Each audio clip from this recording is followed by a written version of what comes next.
Hello, and welcome to the Adrienne Ross Show, a product of the BMG Network. So glad you're tuned in at thebmgnetwork.com, the BMG Network's YouTube channel, or a major podcast platform.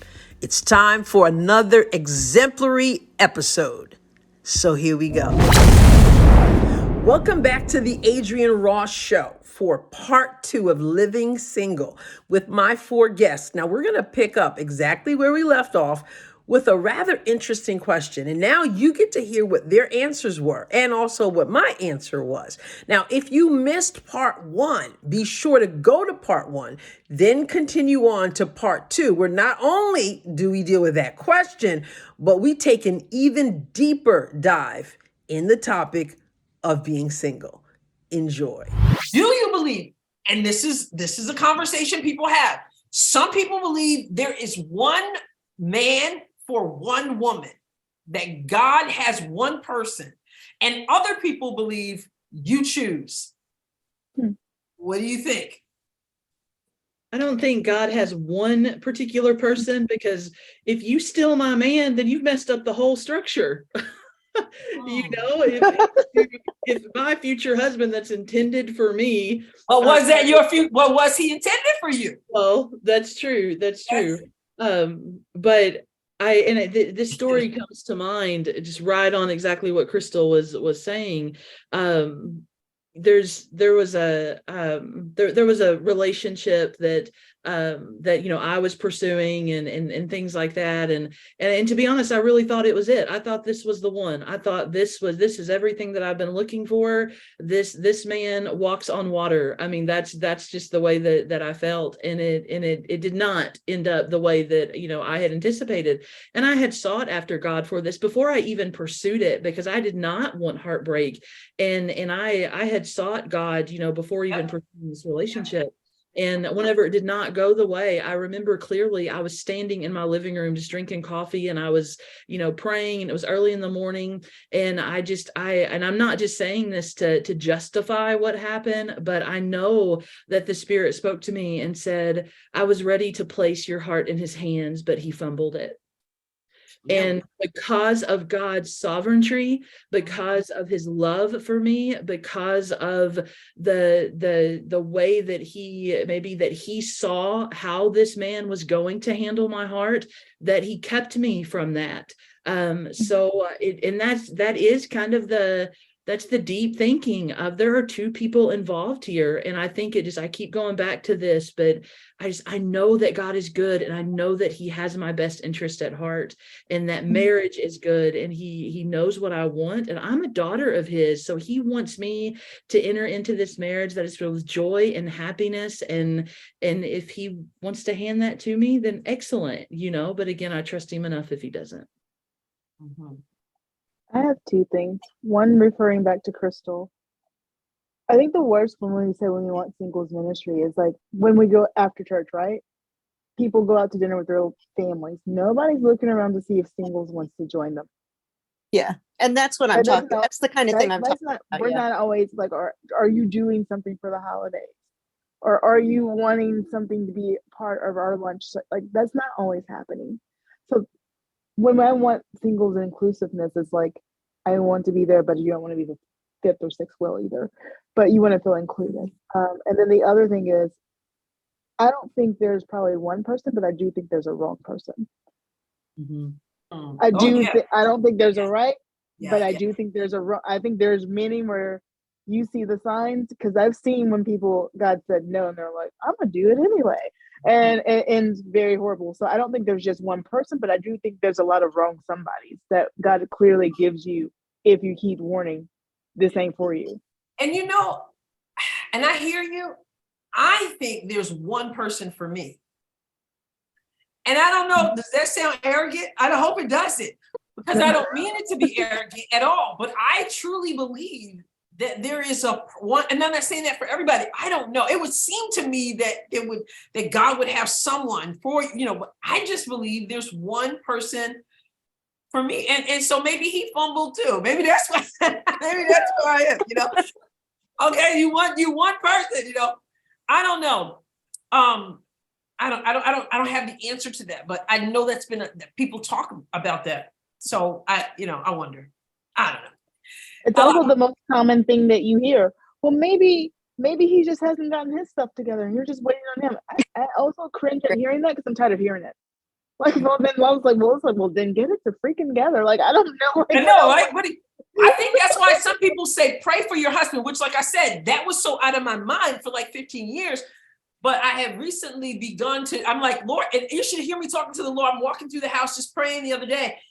And I just was talking to the Lord, like, Lord, well, I think I want to get married, but sometimes I don't know. You know how sometimes you think you want something, and then you get it and you don't want it. And I'm saying all this to the Lord. And I'm like, but if you really do have somebody for me, I just want to know.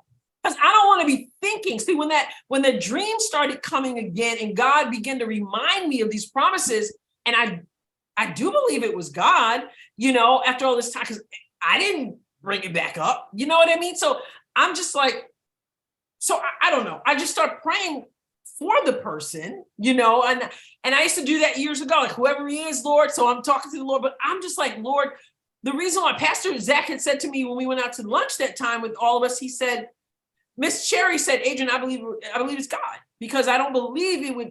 And when I share with them some of the stuff that was coming up, what caused me to bring me to that point, she was like, I don't believe that happened out of nowhere. It has to be God. And I'm like, well, then why did Lord, then a year has passed now since then, you know what I mean? So it's that since that started, but I do pray, Lord, if this is not of you, then I don't even want to be thinking about it, but because I'm not sure, I want to pray for him, and that he would be prepared, because I don't want no junk either, because I can do, now he doesn't have to be X, Y, and Z, but I'm 52. You know what I'm saying? I don't have time. I'm not babying nobody. I shared in that one podcast about the dude that I was seeing several years ago now. And, we didn't come from the same, his walk with the Lord his background wasn't the same, And so I brought him to church with me one time, and he met my pastor back in New York, and my pastor, so had a little talk with him and was walking through, showing the church, talking to him. And he met with me. My pastor said, listen, Adrian, I just want to tell you this. He's a really nice guy. And he was fine too. He's a really nice guy. He said, but I just got to tell you that if you guys want to get together, I'm telling you, you're going to have to lead, because he's not ready to lead. And I was already starting to feel this isn't, it just ain't gonna work. And I was like, Pastor, I'm not interested in leading. I've been leading all my life. Like, I'm not trying to enter into a marriage and then I still got to lead. And I had a phone conversation here with him one time. And I said to him, let's just say he was depressed about something. He was sad about something. And I said, well, if you're sad, we're going to church together. We're in a relationship together, and you're sad, you're going through something, what do you expect me to do Sunday morning? And he said, well, I would expect you that he lived almost an hour away. He's like, I would expect you to drive, to my house and get me and take me to church. And I was like, you done got the wrong person, because what I expect is a man who has enough of a walk with the Lord that he knows, number one, he can pray through himself. I'm all about encouragement, but you need me to go pick you up to go to church? I need somebody strong enough and has a walk with God enough to know that if you can just get in the corporate anointing, you're going to be all right. You need me to come get you. We got a problem, So I got some I don't know if my standards are the same as everybody else's standards, but I got some standards in terms of a walk with the Lord. I have been told that maybe they're too high. I don't know, but I'm not, I don't know. I'm not interested in a baby Christian. Is that wrong? No. I think, and I don't know for everyone else, I feel like I lead in all the other areas in my life. Like, I don't want to lead when I get home. Like I would like to have that dependability where I don't want to do that all the time. And I want somebody that we can, and I don't want to, but I want somebody who be able to catch me, who can be able to, we can hold each other up. there should be some equivalent that we can pray together, that we know what's going on, that we're on the same spiritual wavelength. In some part, like that includes me having a strong prayer life and things like that. I want the same thing. I want us to like know where we are at with God. I think anointing, I think that's important just because of spiritual warfare. Somebody's like, I don't even know what that is. Can you teach me what that is? I just don't want to do that. Yeah.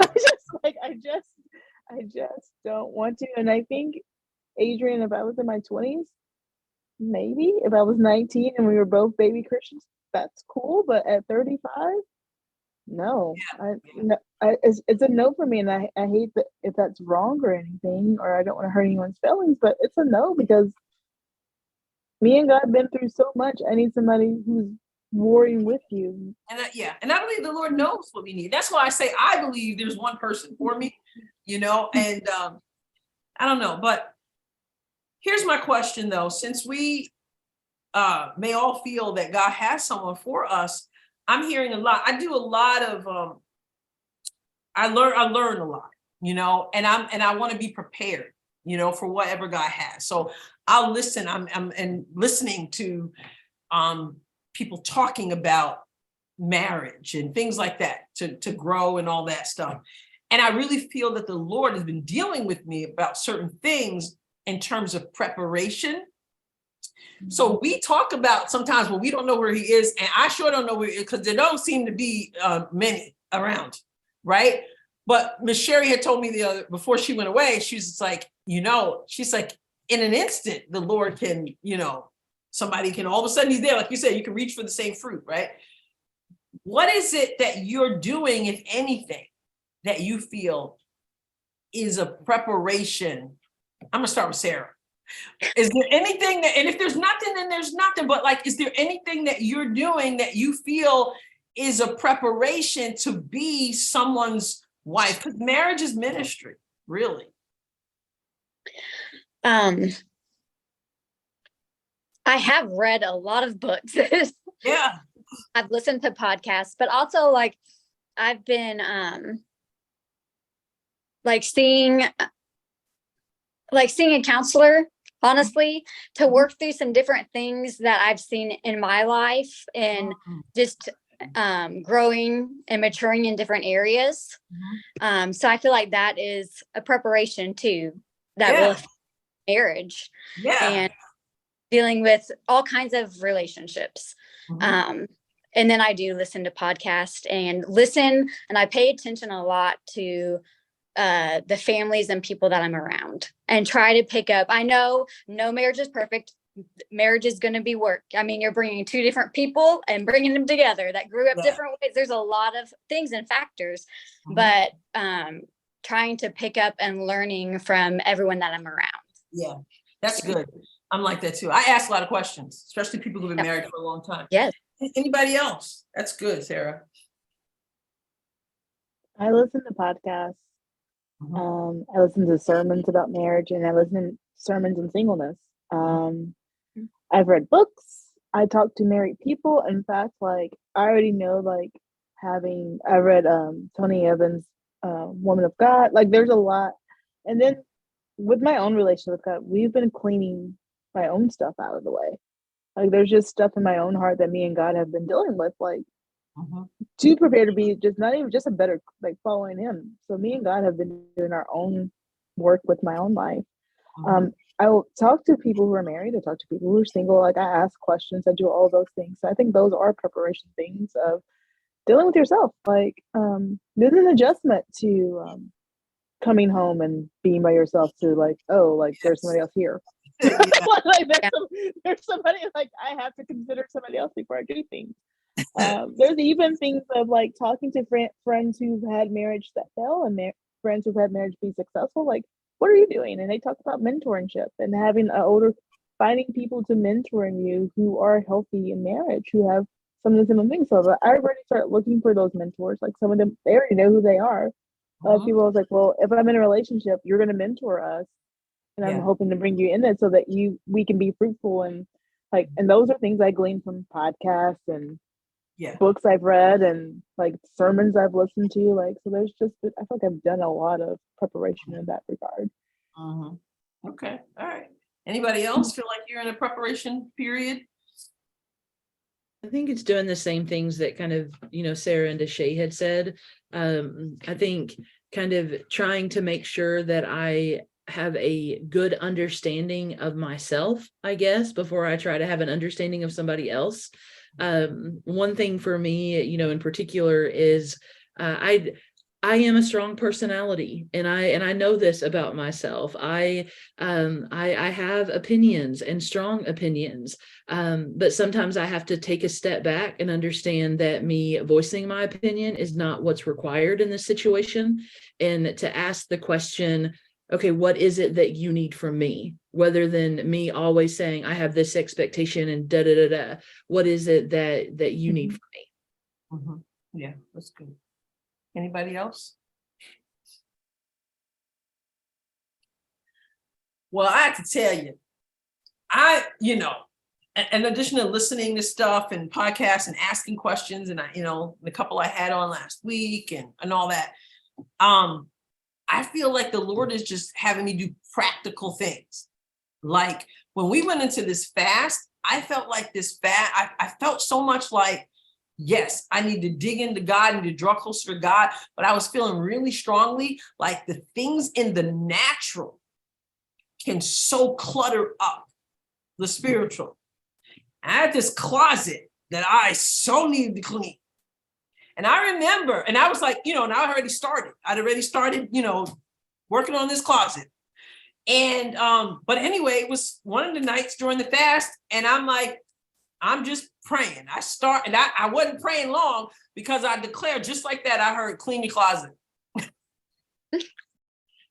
And that might sound absolutely wild, but I really, really felt like that was the Lord had me doing. I'm still in this project of decluttering, and I just really felt like that. Like I've had times too where it's like, okay, wash the dishes in the sink, empty the dishwasher, and that's whether or not you're in the process of, being with your mate or not, the Lord will do those kinds of things. But I just feel like that is a part of the process for me at this point. Like, and that's not like I'm just sitting around. I mean, I'm kind of a busy person, but that closet need to be decluttered.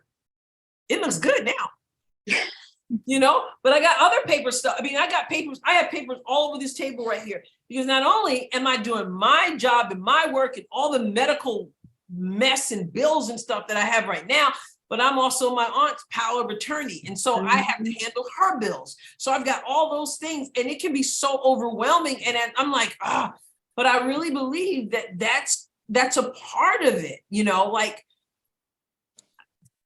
am I prepared to minister to the man that God has for me? Because I want God to be preparing him for me, So anybody want to piggyback on that?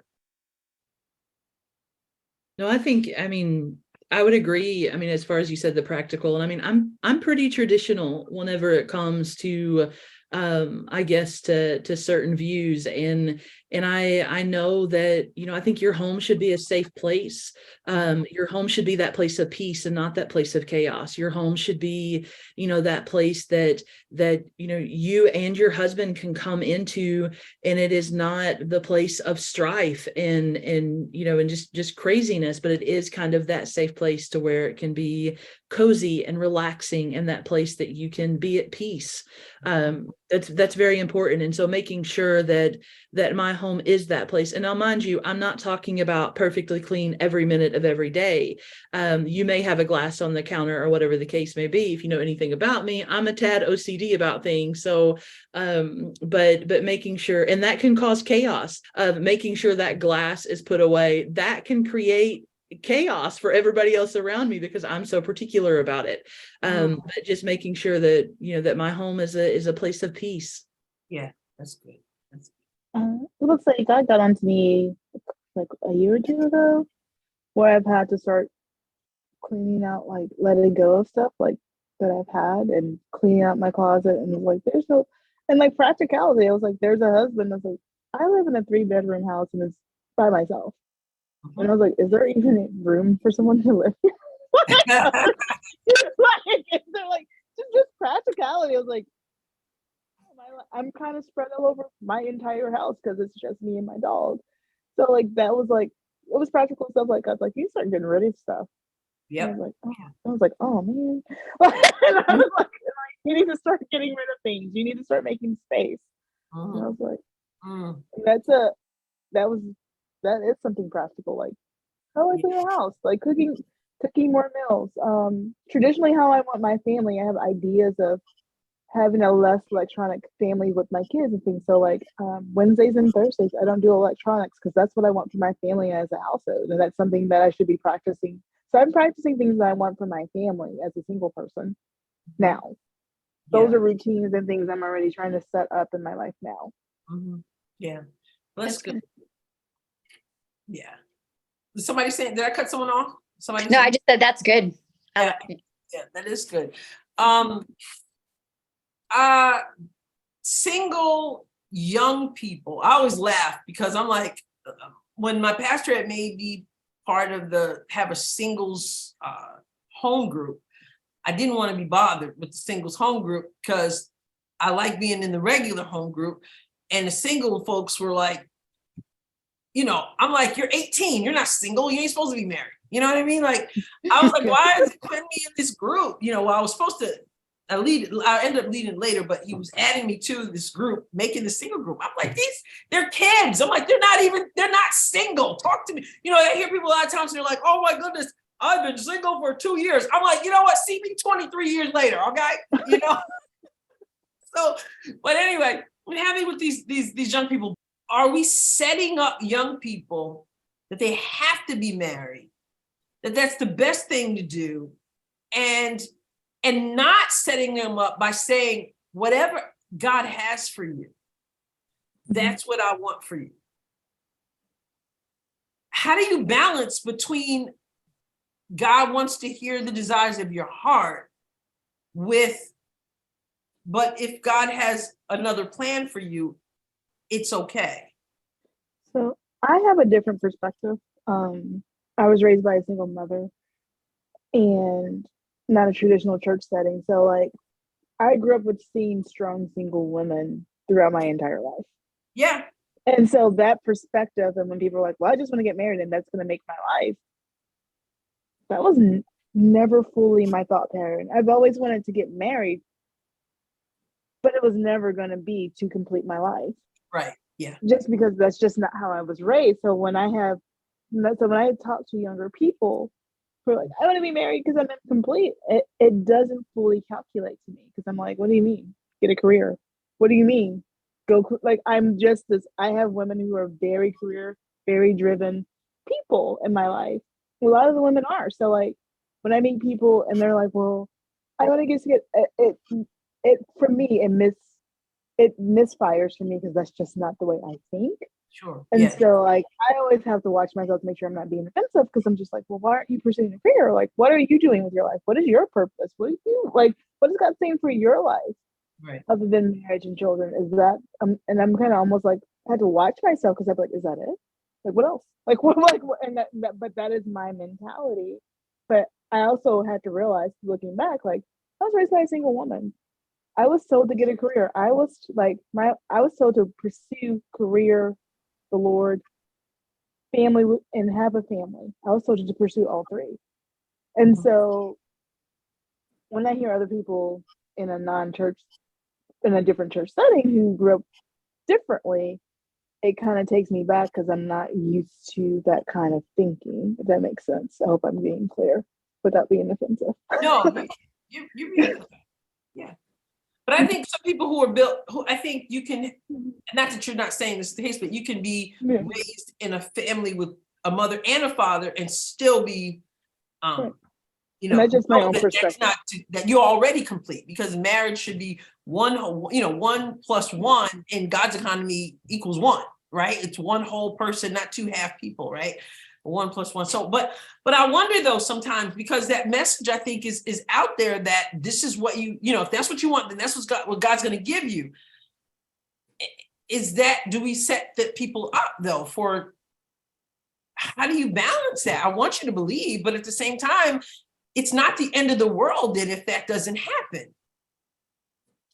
think that's where it's important that people who are, you know, in their 30s, 40s, 50s, 60s, that have walked that single life and have been successful in it, that they're able to see that and be examples and be willing to talk about it to people who are younger, to show them that you can do this and you can live a fulfilled life. You can be free. You can be all that you want to be. You can be complete without feeling like you're less complete because you're not married.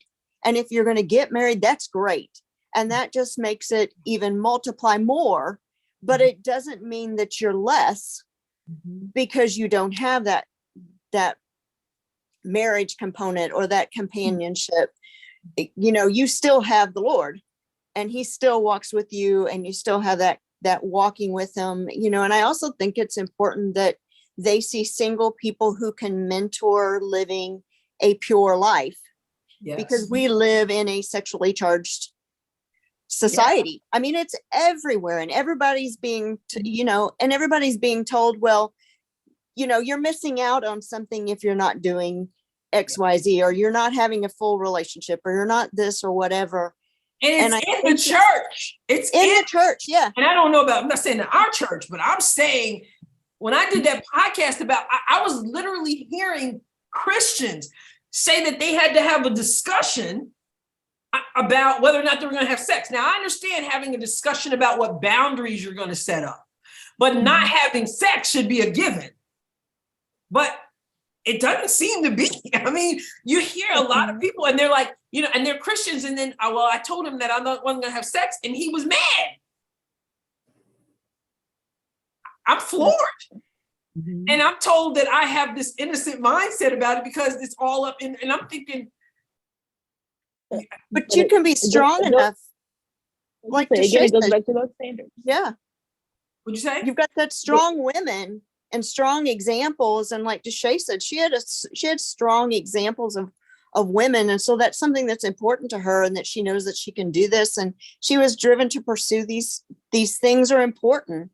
And I think you need to have someone who you can see who is willing to have those conversations with you about all these different things. And they're not afraid to broach that subject of whatever it may be. But we don't talk about, no, I'm saying like in the church. I mean, maybe you don't hear people talk about fornication. You don't, I mean, there are some people who they're like, I didn't know I was, I mean, I was listening to something recently and somebody said, I never knew that I wasn't supposed to do this, that, and the other thing. Now, you know, maybe they didn't get through that part of the Bible yet and they never heard it, you know, but we don't really talk about that. And that I think is concerning.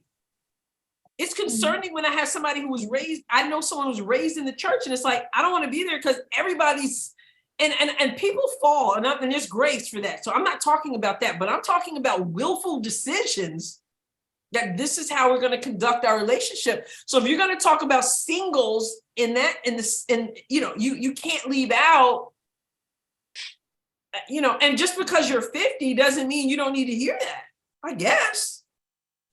And that you have to set up boundaries. Like, I think people have to be taught boundaries. I'm a boundary person. I was about to say, I was taught that when I was in youth group. Like, my youth minister had that conversation. He was like, don't be getting all hot and heavy. And then be like, oh, help me, Jesus. No, those boundaries. I remember because I was 13, he said, those boundaries should be clear from the outset. My youth pastor, when I was in St. Louis, he talked about boundaries. He was like, y'all wait until you didn't went too far. Now you want to set boundaries. No, the boundary starts when you start the relationship. And he was having those conversations with us in youth because we were 13, 16, and doing all of those things. So it was in youth. Now, as an adult, I think there's been a lack of holiness, honestly. Like, people don't honor the words that the book says, and they just think it's my interpretation. So that's just a growing trend overall. It's not just, oh, I didn't know I wasn't supposed to fornicate. It's like, oh, I didn't know I was supposed to steal. Or, I didn't know I wasn't supposed to take so-and-so's husband. It's like Paul's letters never existed at all. So that's an overall arching problem, I think, that you're referring to. I agree. Well, and my youth group had those same discussions. And our youth pastor would say, you know, don't come up and do a frontal hug with a guy. Right. I mean, he was that blunt, yeah. you know, because they feel everything that you got. And, you know, he And said, here's do the side hug thing, you know. But, you know, and we also had Teen Challenge that was coming to our church at the time when I was in youth. And there was, you know, they came and said, hey, you know, you're on the platform and these people struggle with XYZ whatsoever. So here's why we ask you not to do this or not to wear this or to think about this. You know, don't sit on the platform with your legs open and you got a skirt on. Yeah. You know, it's those kind of, Mhm. and some of that's practical things that I Yeah. think that, and I'm not just meaning, you know, from the sexual component, but there's practical things to living a single life. Yes. that My pastor needs- talked about that. Yeah. yeah, that needs to be addressed and needs to be shared, that crosses over between singleness and married life, quite frankly. Absolutely. That I think that the church doesn't necessarily, they come at it from sometimes a married perspective, not realizing that it can apply across. And if you just add a little bit more direction in what you're saying, you've given practical information to everyone walking forward in their life, not just those who are married or just those who are single. And there are times when there are specific things that are specific to a married couple or specific to a single person. When we talk about boundaries, I got to ask Amanda, what are you thinking? I'm just looking at you. Oh, goodness. I have a couple things. A couple. The first thing I'm thinking is that I do think that there are certain things that are being said in the church. I think that we need to change our narrative a little. Whenever it comes to modesty, whenever it comes to, you know, fornication, I don't know if we necessarily come at it from the right angle, I guess. If you look at a teenager right now, and if you say, if you do this, you're going to go to hell, they are going to shut down. But if you express and if you teach, and I'm talking about seriously teach, not tell something that you've been told your whole life, but you teach from the word of God, from a perspective of love and from the perspective of understanding, they're going to be more open to hear you. The other thing that I'm thinking is that you cannot teach modesty when you yourself are not modest. We have become laxed in our reverence of the sanctuary and of the things of God, and we do wear things in God's presence that we should not wear. I mean, ever. I know of many, many leaders that are spread, you know, throughout the nation in churches that I know personally, that I'm sitting there thinking, there's no way that you should be wearing that, because it is a instant state of confusion that takes place. There is that spirit of confusion, and, you know, you reference, you know, not trying to point anybody out, because we know that we all find ourselves in situations that we should not be in. But whenever you have ministers who have and I'm talking about male ministers and female ministers, you have ministers who are so ingrained in a lifestyle of pornography, and they are trying to express holiness. There's a spirit of confusion that overtakes that, and then that authority will not be recognized. And so we have to make sure that we are living up to the standard that we are teaching. We are living up to the standard that the scripture declares. I think it was Deshay who said that we have to get back to holiness, and we have to get back to holiness, not traditional, not religious, but we have to get back to holiness that says, I am a child of God, and this is why I act the way I do. I am anointed. I am covered. I am loved by an all-knowing and all-powerful God. And so this is why I respond the way that I do. And those boundaries are very, very important. one thing that, and I know that we've spent a lot of time, talking about, sexual temptation. One thing that is a no-go for me is I do not have a lifestyle that entertains alcohol at all. I do not want it in my home. And so I've had people tell me, you will never be married because everybody drinks. Then I'm sorry, that's not going to be in my home. And that's people in the church that's a part of our lifestyle. Well, that's not going to be in my home. And the reason why I have that value, and that's something that's so ingrained in me, is, I lost an uncle to drunk driving. And so that is not something that I even play with or entertain. And so I think that we have to make sure that whenever we are teaching these things, to a younger generation, that number one, we're telling our story, and we're being open with our story. We're being vulnerable with our story. We're being truthful with our story. We're not presenting our story as if we've never had failures. We've never had faults. We're holier than everything. But we then have to present it from a perspective of love and not condemnation. And teaching their value. I think one of the keys when you talk about purity, what we've come to call purity, is understanding your value. And that when it comes to dating, when I talk about boundaries, it's because I believe that, let's say you're courting someone, or not courting, but dating. I like courting, but you're with someone in the church. Before you are that person's girlfriend, or before you are that person's boyfriend, you are that person's sister or brother in the Lord. You don't want to do anything. It may not lead to the altar, right? You don't want to cross the line where I can't look across that aisle if we're no longer together and respect you as my brother in the Lord. And I think that's so important, because that's first and foremost. And I don't want, nothing should be done that, if you supposedly care about that person, you understand they belong to the Lord. Your body belongs to the Lord, right? I have to present my body to the Lord.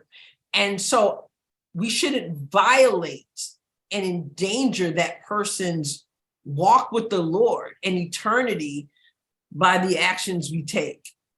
And so instead of just telling people things like, you just shouldn't do this, you can't do that, there's always the heart of love behind everything that God is doing. And he's trying to spare us from some things, and the value. You're worth more than a feel, a touch, or this or that, and but that has to be, I think that has to be taught. You're dealing with the cultural influence though. Like, one who has worked in secondary education, I wasn't only model being single for children in the church, or young women in the church, but I was doing it for young women who were in schools, who told me at 13, 14, you don't have a man, you don't have a purpose. For 13 and 14-year-olds, as far back as a couple of years ago. And I wanted them to see if they were like, what do you do with your life because you don't have a man, Miss Cecil? That disturbed me to my core, because I was like, what do you mean, my worth? And so we have taught a generation to get their value and worth for what they're given away, but not for who they are. And somehow that narrative has changed. So I found, with working with youth from 25 on down, it's been, you need to find your value again. And teaching them their value, because they've been looking for value in another person finding value and what they can give that person, rather than finding it. Like, the narrative has been switched. So, the church is not the only one influencing culture. We're in a war. We're in a war of telling them you're valuable, and people are like, you're not valuable until you give away something, and they're finding heartbreak. Right. And I've been finding. And that has been the hardest thing, because I was like, when did this narrative switch that I don't have a man, I'm not valuable? And students told me that. Well, you don't have a wife. Well, I don't think what that's is your value. I don't know that that's new. Yeah. Well, it was new. It's new to me because I just grew up. Because of your, like, I grew up different. But Deshae, even when and I know it's well-meaning, but even when you hear comments like, if you want a man, then you might want to put makeup on. And I know there's no ill intent, but it sends a message that you're not good enough. I think well-meaning well-meaning or not, I think it sends a message that we have to be mindful of. But a lot of times we don't, and that's where relationships come in, because like I said, there were times in my past, like there were people who were within the church who said, I never noticed it before. I never realized it before. And that's where good relationships come in, and so I don't know. I just think those things, when we talk about, as we wind down here, because I've never done an episode this long, but I had a feeling it was going to be, kind of deep. But one of the things I recognize when I say singles and ministering to singles, some singles don't want to get married necessarily, or they're not thinking about marriage, and some do. There's all kinds of ways to minister to singles that don't have anything to do with marriage. It's that singles lifestyle is completely different. Different in many ways than married. A lot of times people assume when they say single, they say young, and they're like, well, you don't have anything else to do, so you might as well. And I'm like, many of us are older, and we do have quite a bit of responsibility. We have jobs, we've got bills, we've got, and so you've got to meet singles where they are. I've got to walk through this, but I'm by myself and I got to walk through this. And it's not about getting a man. It's just that's just where I am in life. And so whether it's inviting someone to dinner or just teaching about how to balance a checkbook, or, there's so many aspects. I notice sometimes you ever see these events even that are like, if you're the price is X, Y, and Z, this is what it costs. If you're a couple, it's this amount, which you get a discount. And I'm like, most of them got 2 salaries. I'm trying to figure out why the couple gets the break. Right? And then the single person, you got 1 income that you've got to manage. These are all things that are part of being single, not just marriage, not just that, although that's important too, and that's valid too when you have a desire for marriage. There's so many aspects of it. You hear what I'm saying? Yeah. I want that discount. I got 1 income. And 2 cats to support. And 2 cats. Yeah. Which is another thing. Do you know, a few years ago, I heard somebody posted something on Facebook years ago that made a comment about people being single. They shouldn't be single, but they have inappropriate relationships with their pets. And which is and they didn't mean like, relations, but they meant they've got this unhealthy love for their pets, which is why God hasn't been able to bring their mate into their life. Oh, good Lord. I was like, you got issues. I think people find all kinds of reasons for why you're single. Yeah, like you need a reason. If I found 35 years of being single, it's because I don't wear enough makeup. Well, why don't you wear makeup?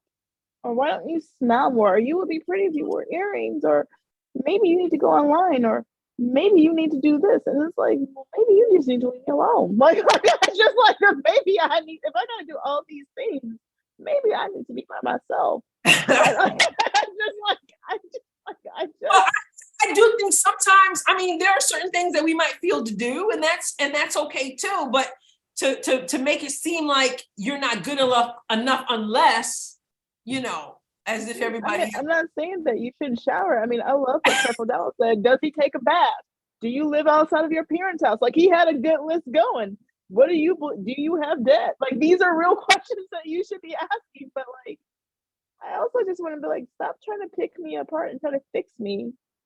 And maybe let God do the work.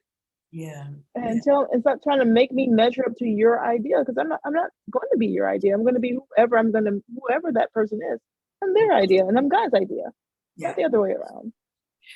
Yeah, it's good. That's good. Ladies, I have to tell you that, and you would never be none the wiser, but I have spent many a day or evening praying for you all, single people that I know of in the church, whom many of whom I want to be married, And so I do lift you up in prayer. And then some that I think they do, but I'm not quite sure, and some,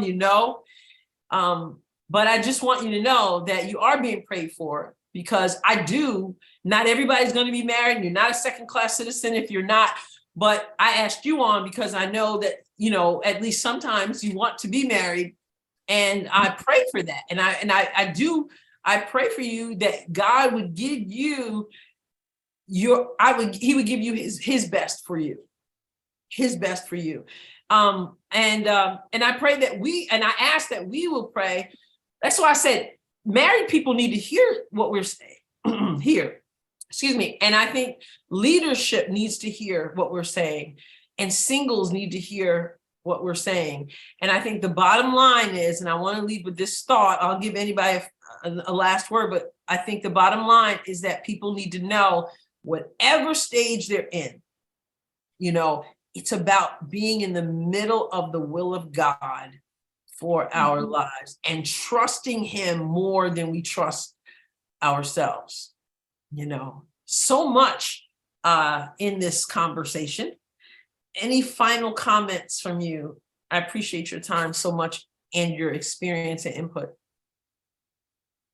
I think just the wait is going to be worth it.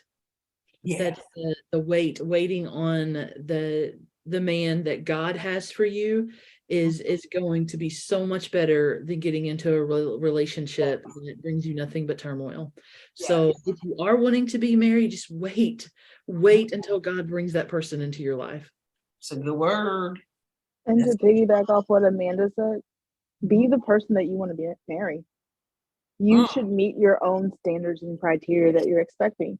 You can expect to have a godly man and you still out there half stepping in sin. We have to have our own accountability. What I'm looking for, I'm making sure that I am what I'm looking for. I want to match what I'm looking for. I want to be able to give, not just get from being married. I want to be able to have something to offer a godly man, because that's God's son. And I want to honor that as well. Yep. And so that would be my advice, and wait on the Lord and don't wait idly. Be busy doing God's work while you're doing it. That's right. Yeah. Because waiting is movement, Yeah. Yeah. Anybody else want to say anything? Sarah, you got any last comments?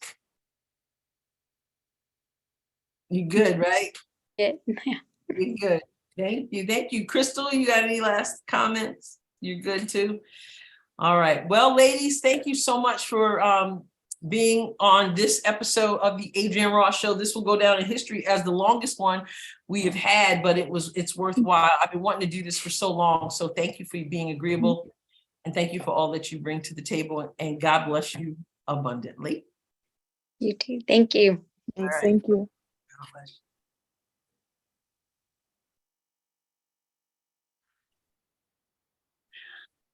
Okay, well, as my guests disappear from view, I just want to say thank you for tuning into this episode of the Adrienne Ross Show. Be sure that you go to the BMG Network. That's the BMGnetwork.com, and check out the other podcasts that are there. We are engaging, enlightening, informative, and sometimes entertaining, like this one. All right, I'll catch you next time. God bless you.